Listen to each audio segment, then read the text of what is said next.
Good evening. Welcome everybody to this ACS Deep Tech event. We'll be talking about two deep technologies, artificial intelligence and immersive realities, augmented and virtual reality. We'll be talking about a transformational shift in our relationship with technology and how we can best leverage the benefits while taking into consideration the risks. So welcome. To those here in Barangaroo and those that are joining us online. I would like to acknowledge the Gadigal people of the Eora Nation, the traditional custodians of this land, and pay my respects to the elders past, present and emerging. And I would like to further pay my respects to any Aboriginal and Torres Strait Islander elders who are joining with us this evening. I would also like to thank Lenovo and Microsoft who are sponsoring this event. My name is Cameron Stevens and I lead the augmented and virtual reality business for Lenovo here in Australia and New Zealand. I am an emerging tech professional, but I started my professional career as a physiotherapist before becoming a chartered safety professional. I have a keen interest in ethics and evidence-based practice, and I sit on the Augmented Reality for Enterprise Alliance Safety Committee, and I sit on the review panel for the ISO International Standards Organisation standards for augmented reality, virtual reality, and also artificial intelligence. Tonight, we are especially lucky to welcome a panel of three incredible AI and VR experts, including David Francis, Kate Armstrong-Smith, and Dr. Mahendra Samarakwama. The agenda tonight, we'll be starting with a presentation from each of the individual speakers as it relates to AI and XR, followed by a fireside chat with myself, and we'll finish off with audience Q&A. And unfortunately, Carly Johnson from Virtual Method couldn't be with us this evening, and we hope that she's doing well. So let's get started. Kate Armstrong-Smith. As co-founder and CEO of Amelia Story Technologies, Kate makes storyware and culture tech for film, television and gaming, and was named one of Australia's top 100 innovators by The Australian last year. Amelia has recently raised $1.2 million to build a writing tool for the next generation of storytellers, making her part of the 2% of founders funded who are female in Australia. That's something absolutely worth celebrating. She's an award-winning narrative designer and creative strategist and technologist with a focus on future formats and how cultural operating systems are going to contribute to the technology ecosystem. Her hands-on experience and production credits span more than 20 years, including ABC, Sydney Festival, Universal Music, TEDx Sydney, and Amazon Studios. Welcome, Kate. Thank you. And let's have a look at some of her content. Thousands of you have asked how our latest real-time cinematic Rebirth was made, almost not believing that the technology has come to this point where photorealism is possible in real time. But we're here to tell you that finally, photorealism is now not only possible in real time and for games being made right now, but that when you use these cutting-edge real-time tools and assets, it's incredibly easy. Puedo volver a empezar. I believe mixed reality will define the next generation, and I believe we'll actually all start to exist in it. And I think the challenge is to create a society that is acceptable to all of us to be a part of that. That everyday adventure idea, that everyone is taking part in some larger adventure. Render keynote.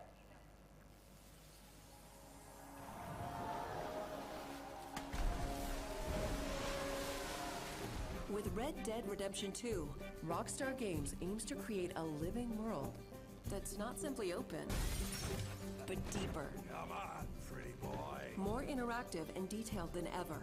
Pretty boy? Combining action, storytelling, We need to get those people warm and fed. and gameplay in new ways.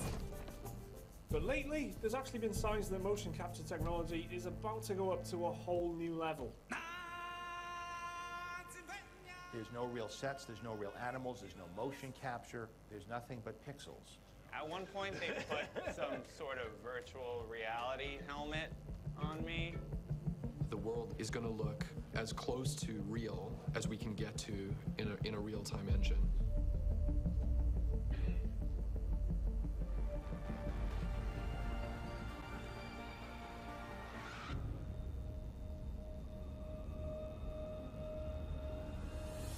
Hello, I'm Siren, and I'm a digital human. I'm more than just a collection of fancy pixels. I'm actually being driven by a real human actress and her dynamic motion capture through Unreal Engine. One of the things I look for as an investor is a shift in human behavior. People are starting to interact with virtual beings on Instagram. They're going to concerts with holograms. The world of entertainment is going to just flourish because of this. And we're just moments away from it. Technology and storytelling are always going to be paired. Whether you go back to the cave and you use shadows from fire, the first piece of technology, or you're talking about machine learning and voice processing and all of these things that are giving us the ability to do these magic tricks. If you're working on machine learning, you might want to explore storytelling because it may not be obvious. You could be, at the forefront of a movement. There's a whole community growing up that mixes together machine learning engineers. Artie, Super Plastic, AI Foundation. Little Michaela, Micah with Magic Leap, Lucy's Fable.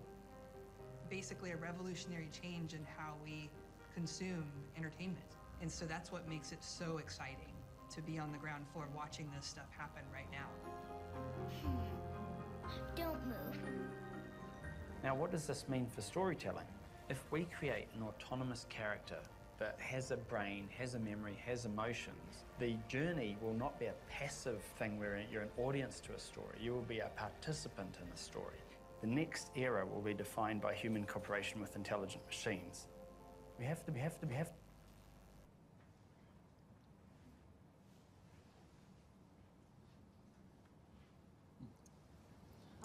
Hello, everyone. I'm Kate Armstrong-Smith, the CEO of Amelia. I would love that to have been my work. That video was a summary of some of the leaders in the AR VR world and who will be creating the metaverse, which we'll probably be discussing as well.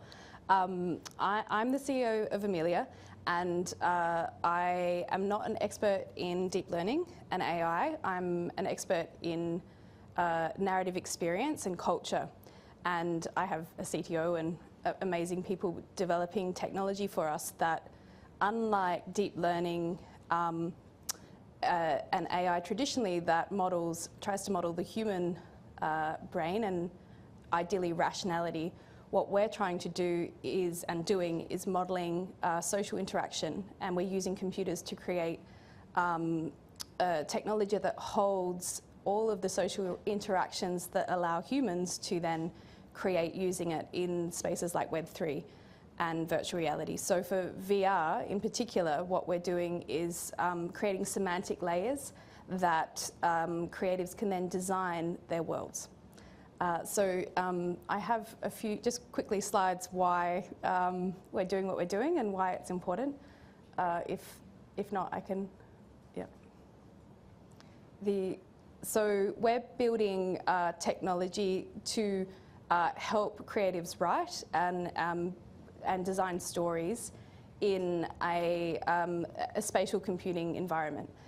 Why is that important? Well, with the next slide, you probably don't realize that actually all these amazing worlds that we just showed you there are still designed on paper. And we built a model, and our first job was actually working with Amazon Studios because they created a big show with elves and dragons, and they had to get a whole lot of books and put them into and model out a television show. And this usually takes months and months with writers, and by using modeling technology that we'd put together in systems theory, they were able to model out story much more quickly. So in the next slide, what people, as I mentioned, entertainment, as you saw, is the technology for visual creation of story is advancing in leaps and bounds. And now we have the metaverse. And what people don't understand is that the story is still written on paper with text. So what we have done, if in the next slide, is created a model, a technology called hyperlink metadata. So this is a traditional way of documenting the game. You saw Red Dead Redemption, the most popular game the world, where you can explore many different realities and become a character in that game. People don't realise that that was took 7 years to write and is over 1,000 pages of text that people sat in a room working out what to do and what to. And so what we have done and what we are focusing on in the next slide is converting paper into metadata, into large, storing the information in relationships. So here's a very, this is not our product, but this is an example on the next slide here. We took, for example, the Godfather, and we took the traditional film and we put it into, we turned it into metadata so that it was now all the relationships of that story were recorded. And then we looked at what would happen if you changed one of the items. So if the, I don't know if that actually, you can see that interface kind of moving, but we actually broke up some of the events that were happening narratively, and we said, let's change them. Let's change some of the events. And so the model actually changed some of the events there and then rewrote it for and with the creatives. And so that's what we're working on. We're looking at ways to better hold all the relationships and the experiences and the goals and the stories that creatives are working with, so that they can then model them quicker, but also publish them not to paper, but straight into a game environment or Web3. You also saw virtual beings there. There's no reason why a story world couldn't be one of the virtual beings, because unlike AI, I would argue, where it's focused on trying to mimic a mind, I'd say a human is much more defined by the culture and their interactions with other humans and their environment. And so it's a very exciting field, and we've got lots of exciting stories, and that's what we do. So. Great.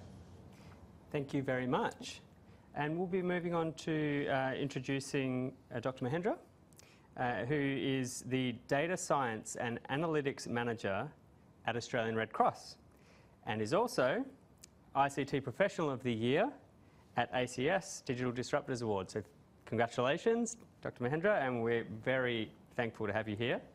So Dr. Mahendra is a highly accomplished leader, having an impressive track record of driving innovations, technology innovations and transformation towards humanity, social justice and sustainability.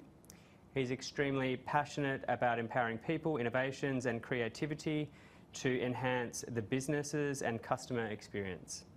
His experience spans across conceptualizing, building and managing a variety of AI and data science teams, systems and processes. In the Australian Red Cross, he leads the AI and data science strategy while building capabilities for social justice and sustainability with diversity, equity and inclusion in AI and data science by mobilising the power of humanity.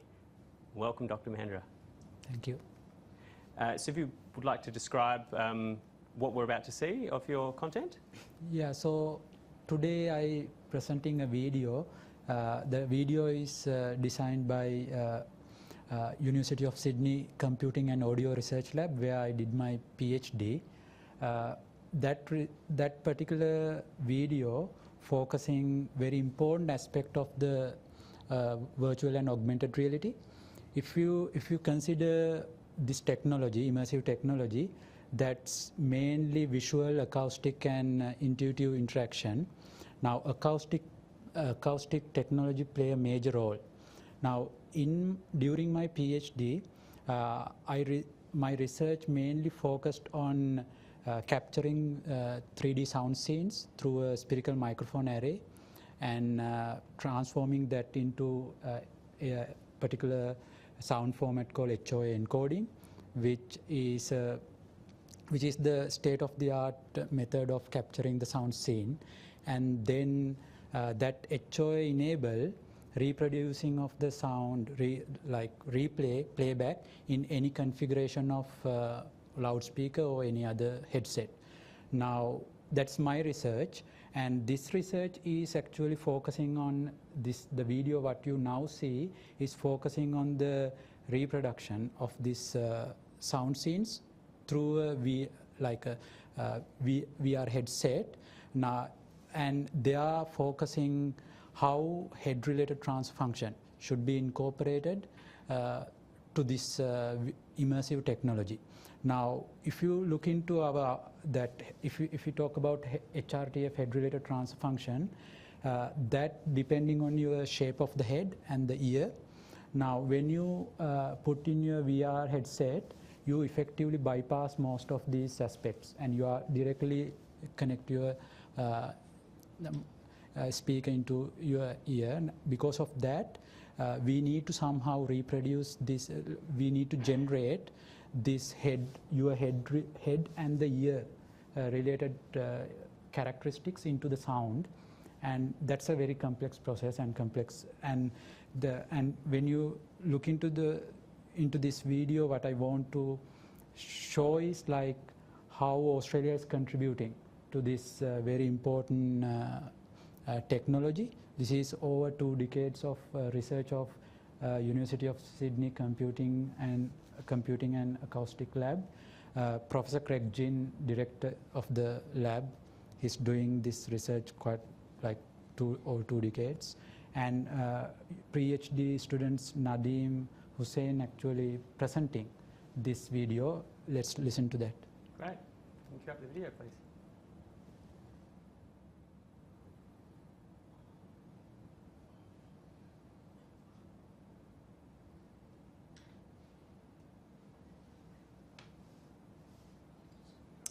Okay, so how about we briefly introduce David while we look to queue up Dr. Mahendra's content, and we'll introduce you, David. So David Francis, good friend of mine as well. David's based out of HCL here in Barangaroo. David is the co-founder and CEO of Virtual Method and has been at the forefront of XR since 2011. So a long time in these emerging technology terms. Virtual Method is a brand and enterprise-wide strategy, platforms and content provider to companies such as Lendlease, Konica Minolta, NBC, Universal DreamWorks and Komatsu. The studio is also an official Oculus for Business and HTC Vive Global Enterprise ISV partner and HP OEM partner, and is highly specialised in the worlds of 3D visualization, spatial computing, computer vision and XR immersive content. David is an international authority on XR for enterprise. Welcome, David. Thanks very much for being here. And it looks like we may have some content lined up, either David's or Mahendra's. We'll see which one comes through. Lucky dip. Otherwise, we might kick into some panel questions and then get back to the content that's been provided. So let's do that. And we'll kick off maybe with you, David. So what are some of the types of data that get produced from the use of XR technology, so augmented and virtual reality, that could be used by AI systems? Sure. So at the moment, of course, the primary virtual reality sort of HMD is quite a heavy device that you wear in your head that has either inside-out tracking or outside-in tracking. There are some devices now that have foveal tracking, meaning they're tracking where you're looking inside a virtual experience. Sometimes that's so that they can up the quality in that area and down the quality in other areas where you aren't looking, and then, you know, as you shift around, it adjusts. But also, it just means you can understand what someone's looking at, and then if you take into account things like being able to measure galvanic response, like skin response off the face, which a bunch of headsets can now do, that's effectively like a brain-computer interface. So if you know where someone's looking and what their galvanic response is to it, positive or negative, basically that's a biometric, really, a human biometric. So there can be danger in that, really, like knowing so much about someone, you know, depending on the content that they're inside of. Like if they're in social content, now you're measuring their feelings to it, you're measuring what they're looking at. It is really important though, like just for veal tracking is not useful, because if I'm looking at a dog and you go, oh, he looked at a dog for a long time, you don't know whether I love dogs or I am deathly frightened of dogs, and I'm like, don't come near me. So understanding someone's emotion as it relates to what you're looking at is really important. And of course, all of that can be churned, you know, by AI. You can even measure the way someone moves. You can measure their gait. You can measure, like, actually extract a lot of things about their general health from the way that they're actually going to interact, like doing, you know, fast twitch at the games or something like that. So yeah, I mean, all those things are potentially enabling and potentially dangerous, like if that data isn't treated correctly. So let's assume that we do treat it correctly and we are responsibly deploying these technologies. What, in your opinion, is the #1 way that AI will benefit an enterprise through XR technologies? So if you're talking about, I know I would talk about the short term. So in the short term, if you think about augmented reality wearables or like a HoloLens 2 or a Lenovo A3 Think Reality, or even just an assisted reality RealWear headset, it's a camera right beside your eyes. And in order to be able to create your own AI, you need a lot of visual data, like a visual AI, and that's predominantly the area for XR. You need to gather a lot of visual data. You need 5,000 to 10,000 images of the thing you want your bot to recognize, and 5,000 to 10,000 images of the thing you don't want it to recognize, and then you put that into some sort of heterogeneous compute, and 3 months later it goes, hey, I'm ready to be deployed. People are buying stuff off, you know, whether it's IBM Watson, Azure Cognitive Services or whatever, like all the sort of cloud providers, and they're like, great, I can recognize a man or a woman or a child or a bicycle. If that's useful to you and helps you automate your business, great. But if you want custom stuff, you need to be able to gather visual data today and segment it and metadata tag it, etc. And a lot of businesses just aren't thinking about that yet, and why putting a wearable on an employee, on a worker, is going to be so powerful for that. But at the very least, just to be able to, in this country, we have a massive problem with the transfer of skills, with the succession, knowledge succession, and just getting the special knowledge out of workers' heads before they retire, and whether that is worth $50,000 if a machine goes down, or it could be worth tens of millions or more. That is a huge issue businesses are facing today. Just the collection of that data for training and you know, and for emergencies, etc. So anyway, that's my 2 cents on how it will assist. Well, thanks for your views. And how about we have a look now? I think we've got your content lined up, so we can have a look at what Virtual Method's been doing in this space before we go back to have a nice look at Dr. Mahendra's acoustic content, and then we can progress with the panel questions. Awesome. I'll talk you through this as well, just to explain the context. So we're using AI for motion capture, just using standard cameras.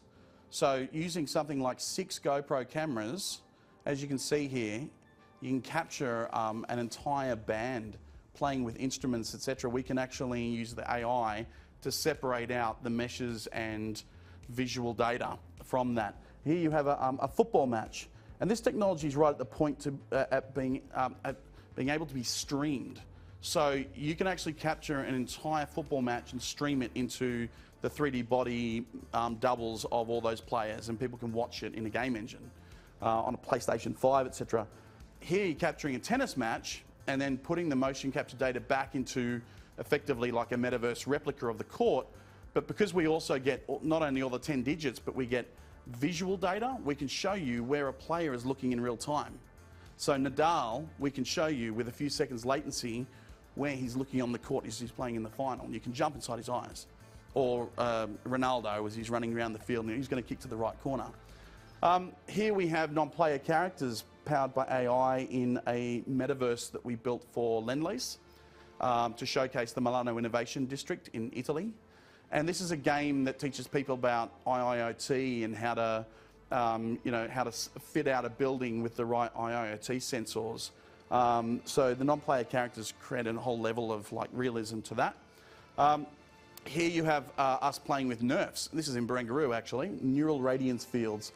And this area of technology in the next 6 months will be absolutely massive. It is just a few photos that can actually extract huge amounts of 3D data and create digital twins, etc. And here, this is, you probably can't get more Aussie than this, is a veterinarian on horseback who is effectively in a feedlot in Corindi. And here we are using a wearable device on him, Dr. Tony Batterham, to be able to gather visual data and start to train a wearable AI to spot bovine respiratory disease. Here you can just see a basic cognitive services AI where it's just literally going to go cow, cow, cow, cow. So we're just proving it out. You can see the levels of certainty around what's inside the field of view. And this has actually been shared with me in Sydney as he was in Corindi. So in real time, we're looking at this AI analysis together that's being done. Feedlot riders, pen riders, sorry, they're called.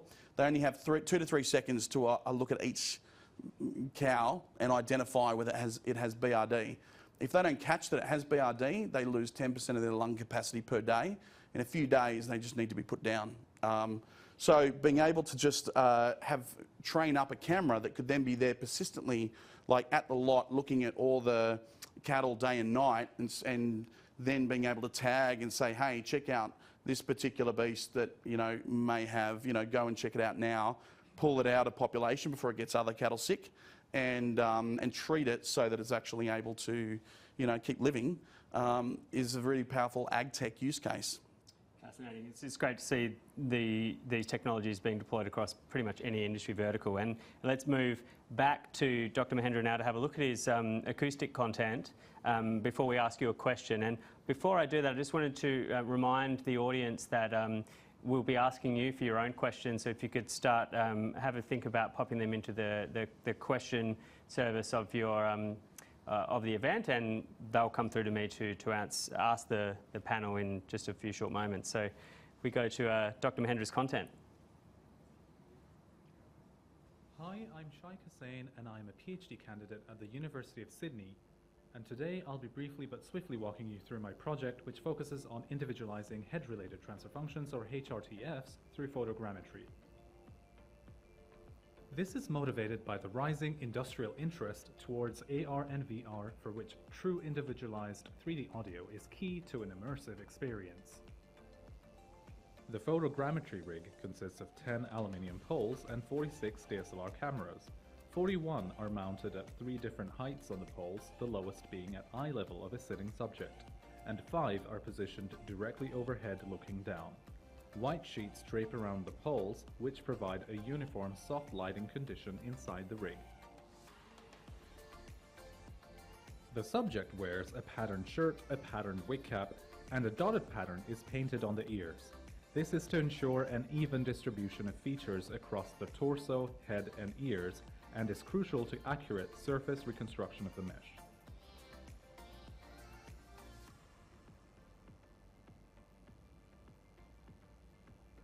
The subject sits still with their eyes closed. The remote camera trigger is pressed, causing all 46 cameras to fire at once and save an image each, a total of 46 images for the head and torso. A person's HRTFs are influenced by their morphology, but most significantly by the shape and features of the ears, and hence these need to be recorded close up with high resolution. We use an iPhone 12 Pro Max to record videos of each ear at 4K 60.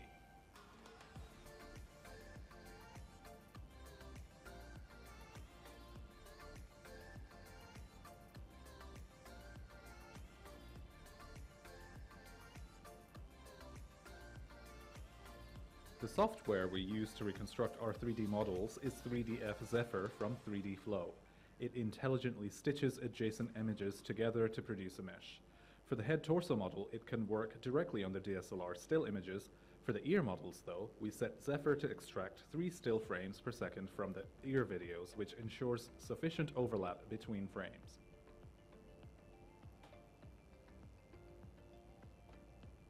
The resulting meshes need to be touched up, trimmed, and refined. We do this using a combination of MeshLab and GeoMagick wrap. The most vital step is merging the separate head, torso, and ear meshes accurately. This is executed using the manual registration function in GeoMagick wrap. After some final refinement, the mesh is now ready to be run through acoustics for BEM simulation. BEM simulation on the mesh produces the individualized HRTF for that subject. Now, it is time to enjoy some virtual reality with authentic 3D audio.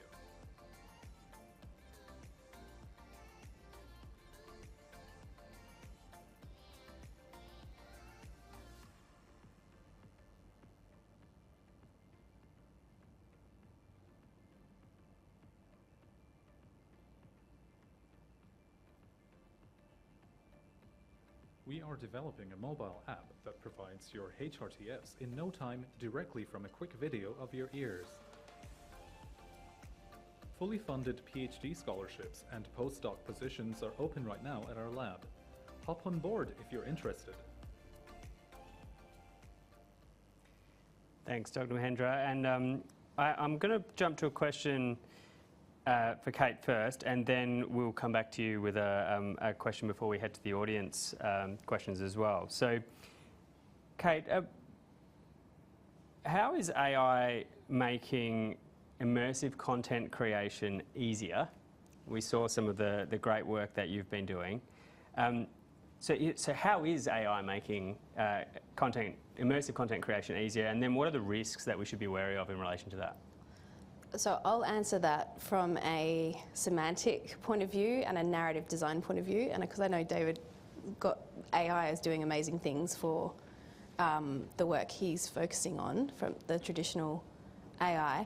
From a narrative design point of view, using intelligent technology, when we first found that we were adding value to Hollywood, we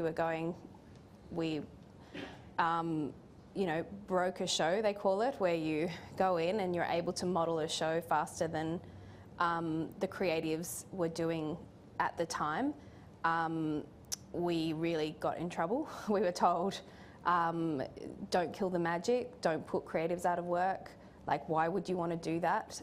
Why would you want to take the thing that humans feel they're connected, creativity is inherent with humanity. And we were mortified. I think the danger of focusing on technology for technology's sake is how our humanity is then, we use it to enhance our humanity rather than take it over. So that would be, I think, the things we are constantly thinking about. The exciting things that we also think about that we can do with semantic layers. I talked about Red Dead Redemption because it's such a successful game story environment that, the future of the metaverse could be very similar, that you choose to go into gaming worlds and have experiences and be different characters and play against people who are real and not real. That semantic layers like what we're creating can create real-time story modeling. So instead of game players or world creators like David waiting, spending hours and hours writing out and designing the world, they can use tools like ours to model the world and then directly talk to the visual technology to create that world. And then create real-time story modeling so that while the player's in there, the world actually designs itself around the player. So actually creating, I guess you could say, a narrative world that's actually live and in real time. So that's what I think is really exciting. And killing the magic, as some of the most amazing filmmakers in the world, I could quote saying, don't kill the magic of humanity and being alive and being, creating stories, and at the same time, wouldn't it be amazing to create real-time story worlds? Fascinating. I guess that kind of leads into a little bit about ethics in a way, and perhaps Dr. Mahendra, you could talk to us as an AI ethicist ultimately, what some of your views are around biases and some of the ethics considerations, particularly around AI, but possibly also around some of VR experiences, but maybe more of a focus on your background with AI. What are some of the key ethics considerations we need to take into play? Yes, that the immersive experience, augmented reality and virtual reality, more focused on entertainment, perhaps. Now, one of the ethical motivation might be like how we can use this great technology for sustainability. We can have a look Sustainable Development Goals, United Nations Sustainable Development Goals, and we can look how this virtual reality, augmented reality can be used in education, because quality education is one of the key Sustainable Development Goal, and augmented reality is giving a great support in that perspective. And also health and well-being, the health sector, which will get quite a lot of support from augmented reality and virtual reality. It can be surgical procedures, it can be for treatment for anxiety, and supporting for seniors, and great technology for people who having certain different abilities, and it enhance the accessibility of resources. So that is quite effective. And also the 17th Sustainable Development Goals is about how people can work as a distributed network, and how to support partnerships and collaboration. Now, this metaverse actually completely talking about that perspective, how to work as a distributed network, but in a same digital space. So it's a great technology for supporting sustainability. On the other hand, for some of the areas like international humanitarian law, we know that, for example, Red Cross emblem is, the meaning of the Red Cross emblem is do not shoot. That in a conflict or in a conflict situation, this should be clearly visible. Now, based on past experience, we know a lot of people, Red Cross personnel, dead or kidnapped because of this emblem is not identified or not visible clearly. Now we know in international coalitions, and then in some of the militaries and for defense use these AR and VR glasses, and this is a great opportunity that for innovation, as an innovation, like how this Red Cross emblem can be communicated effectively for situational awareness in conflict and conflict zones. And those are like some of the interesting areas that that this technology can support sustainability. And also I believe in the diversity, equity, inclusion perspective, this technology enable a lot of like bringing true globalization, right? Bringing a lot of people into one digital space, and bringing diversity, equity, inclusion to certain communities. So it's a great technology. So just on the risk side of those opportunities, what then do you believe is the number one risk we need to be concerned about as it relates to AI becoming more pervasive across society in general? There are quite a lot of risks in this space. The first risk is like the privacy. how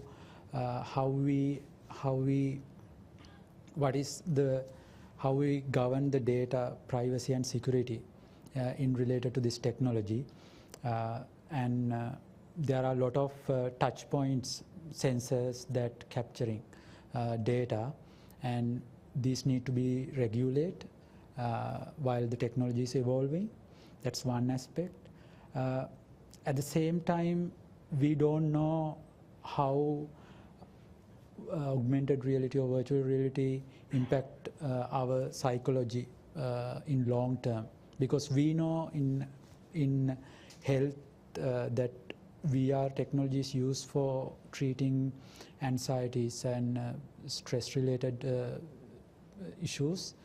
At the same time, in the other side is like in the other way that this can also impact negatively on in a long term. Like the research need to, that means certain research need to be done to understand that what is the cognitive impact which we might get from this kind of new technology. Then I think that's the health and privacy. I think you did a good job at answering one of those, and then added a couple of extras. So we're going to shift now to a question from the audience. So the virtual audience, actually, and then if there's any in the room here, that'd be great as well. So the question is, and I think this one might be best for you, Kate, could AI democratize storytelling to allow more diverse stories to be told, and how? Yeah. Yes. Next question.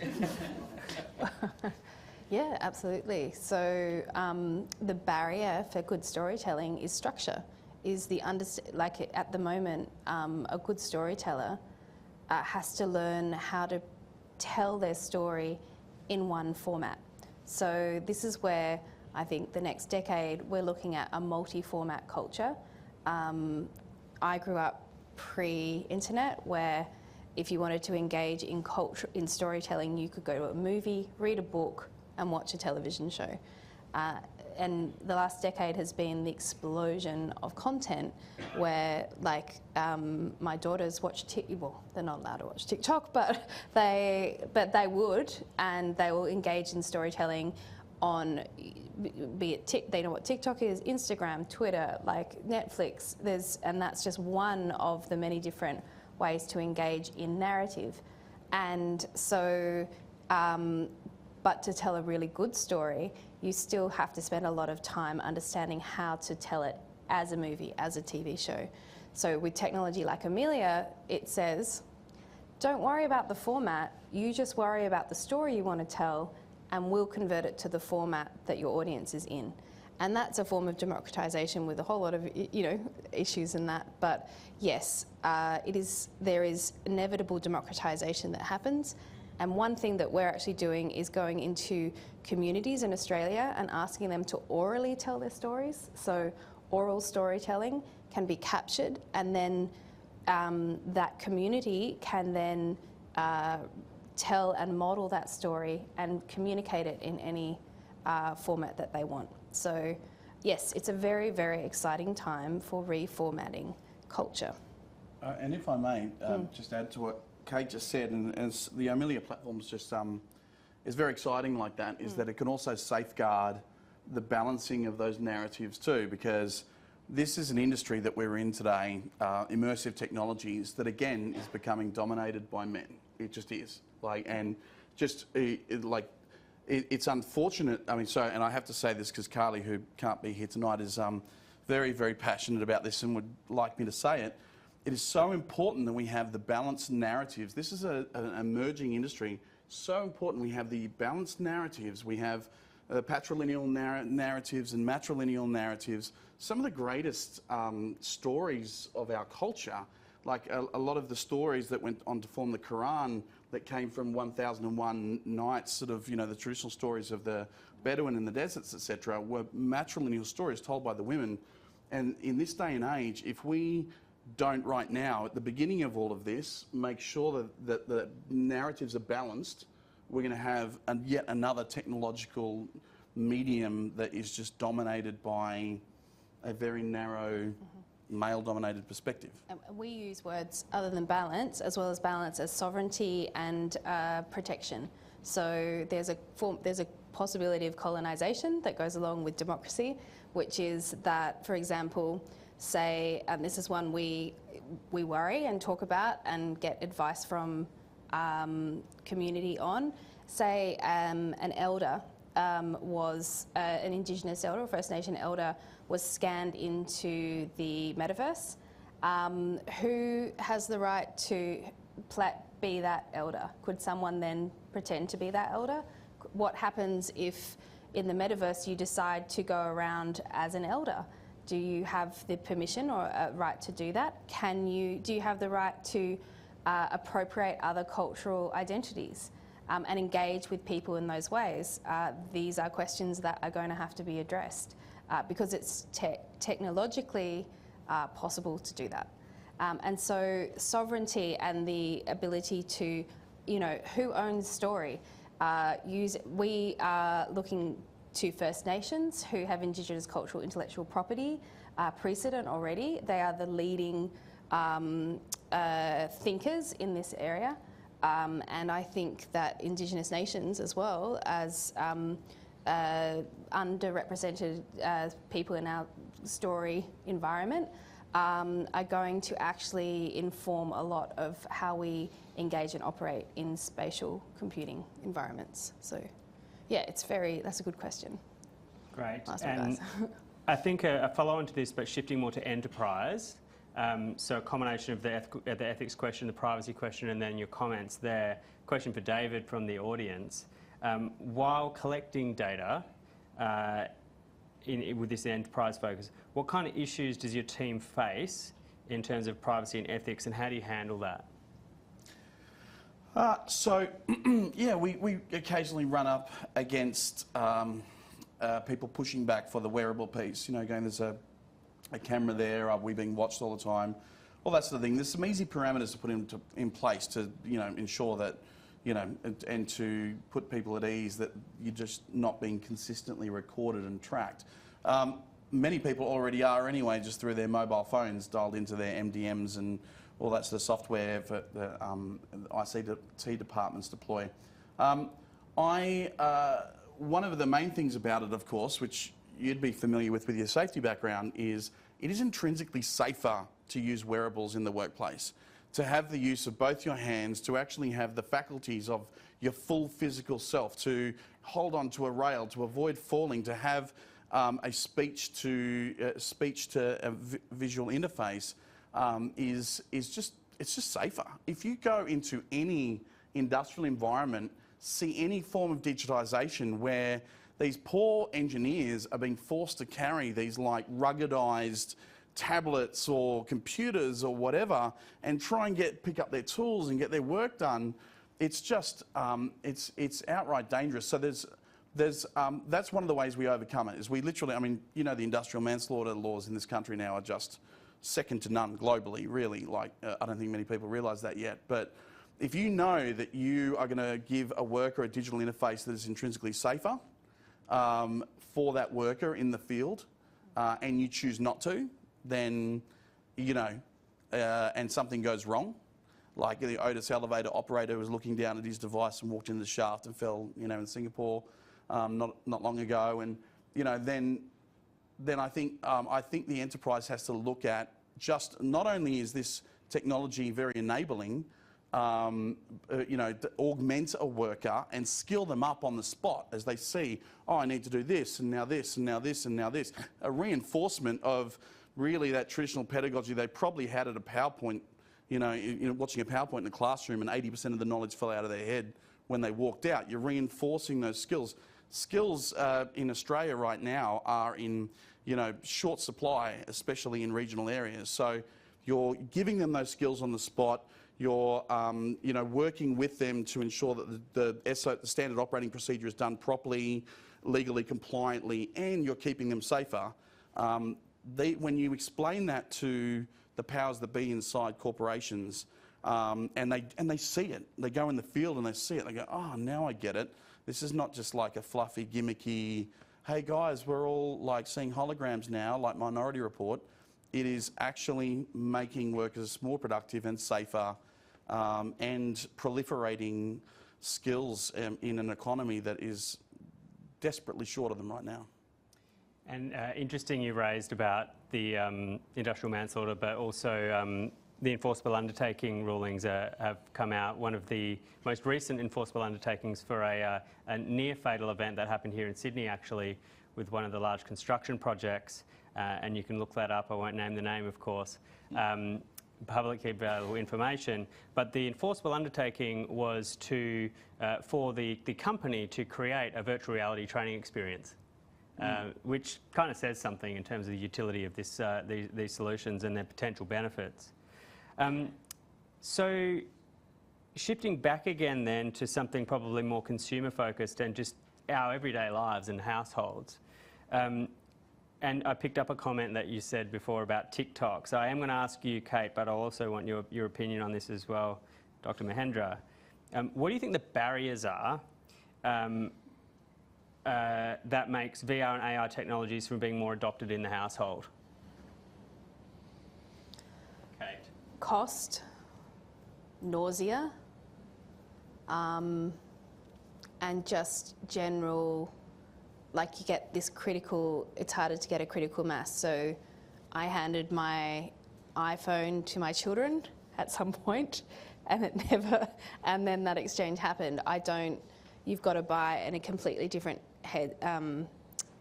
piece of technology, bring it in, and then socialise that in the environment. So I think it's coming though. I think that with the eyewear getting more and more fashionable, you know, it's only a matter of time. But that's what stops us from doing it in my household. Yeah, nausea. So we talked about some hardware factors there, and I can only assume there's some privacy, some content restriction issues as well, potentially.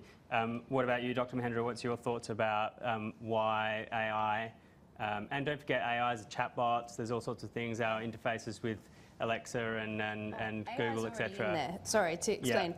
So I would argue that my family AI is in there. We are already battling every day to work out what our relationship is between these platforms. We've already been gamified. AI has already retrained me and my family. Done. How do we get a headset in there? That's a piece of, yeah. So, yeah. Some thoughts, Dr. Mahendra? Yeah, I think the technology is progressing in the right direction, like it is seamless, ubiquitous, and that is the main objective. Like technology is evolving, for example, 5G, the IoT, that kind of technologies are more supportive with augmented reality and virtual reality, and they are also evolve in parallel, which is a good thing. And also, if we focused intuitive interactions component, which is like one dimension of this VR and AR, that natural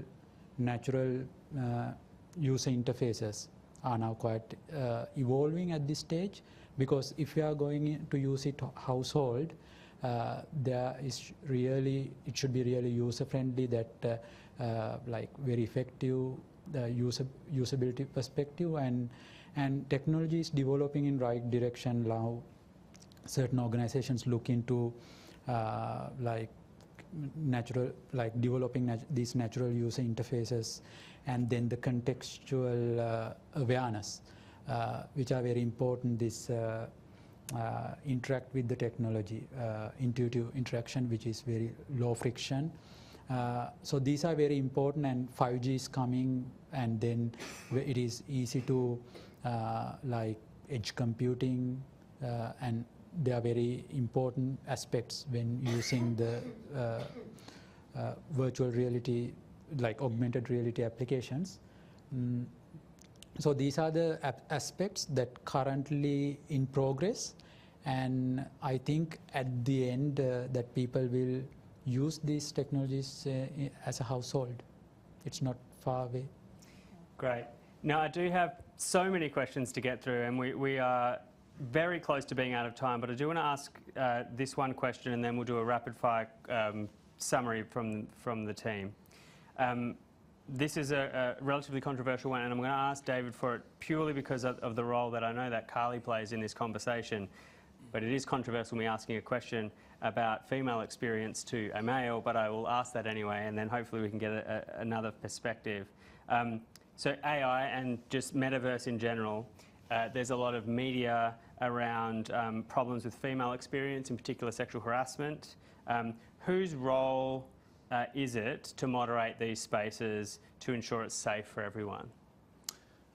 It's funny you asked that question because I actually had that conversation with Carly today. And we were saying that you can't, there needs to be moderation, but you also can't place expectations on the metaverse that just don't happen in the real world.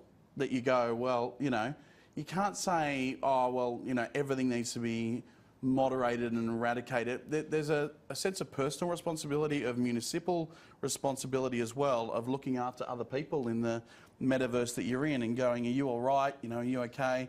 But also the other thing to note is that the metaverse as of today, you know, I know the Web3 people like to, you know, sort of paint a different picture, but it's all about centralised match-made servers and fitting only so many people inside a metaverse all at once. Like not, you know, and I think that we've been speaking to a client at the moment about like putting on events in there, and we've been saying, look, we'll get moderation companies to come in, and when your event's on, like bouncers at a concert, we will have them go around, and we'll also use AI to try and pick up, you know, conversations that are going on that could be flag someone, you know, as to, you know, being a bad actor inside that environment. I mean, AI could be super enabling for that. But ultimately, I think the onus, you know, and you know, Carly was saying this, is that the other thing is you can be anyone inside a metaverse too. And what's interesting is there's a lot of women who are going into metaverse environments right now as men, with voice modulation and all this sort of thing, to have that experience too. So, yeah, I mean, it's hard to say, but the only thing I would say is you know, just, yeah, don't place an unrealistic expectation, and don't come down too hard on, you know, the Metas, etc. of the world, because, you know, we talk to them a lot, and they're trying. They're really trying to put policies together and engage diverse groups and all this sort of thing, because, you know, even in the absence of a Meta that is quite closely watched and regulated, etc., you know, there's a vacuum, and God forbid what could fill that vacuum. So, thanks, David. And look, we're out of time. So one last question to wrap everything together, and the question is actually for emerging professionals that are, you know, in the ACS looking to get into this space, emerging tech, AR and VR, AI, that hybrid intersection of the cutting edge of these solutions. How does someone get a foot in the door? A 10-second response from Dr. Mahendra. I'm sure it's something to do with the University of Technology, Sydney. I think learning and having awareness of these technologies and what these technologies can be done to humanity is a very good starting point. It is more general perspective, and then gradually look into other areas. So awareness and looking the technology through the lens of ethics and the sustainability, and it will be more easy for anyone to grasp this, why we are looking into these technologies. Thanks very much. Kate? Oh, I just had a wicked thought that all the members of the ACS, how many of you have got scripts in that bottom cover drawer, or ideas for telling a story? You know, the technology will be there very soon to be able to realise that, and why not do it in a Web3 environment or a VR environment? Cool. So, yeah. And David? Get yourself a headset, or, you know, see if you can get access to one. They're cheap and easy to access right now, and go into some of the creator tools that are inside there. There's some extraordinary creator tools you know, at the moment that allow you to create your own 3D and rig it up and all that sort of stuff. And start playing in those immersive worlds. Whether you go to like a location-based VR at the shopping centre and go in a zombie game or whatever, but just spend time in it and get to know how incredibly different all the experiences are inside of there. It's not like it's a whole different world of computing interfaces. Great, and I'll add one last point to that is you can connect with me on LinkedIn. I'm sure you can connect with any of the folks here, and we'll be more than happy to answer your questions about getting into the profession. So thank you so much for joining us. Thank you very much to Dr. Mahendra, Kate and David for joining us and sharing their expertise. Thank you so much to Lenovo and Microsoft for sponsoring the event and to the ACS. Thanks for joining us. See you later.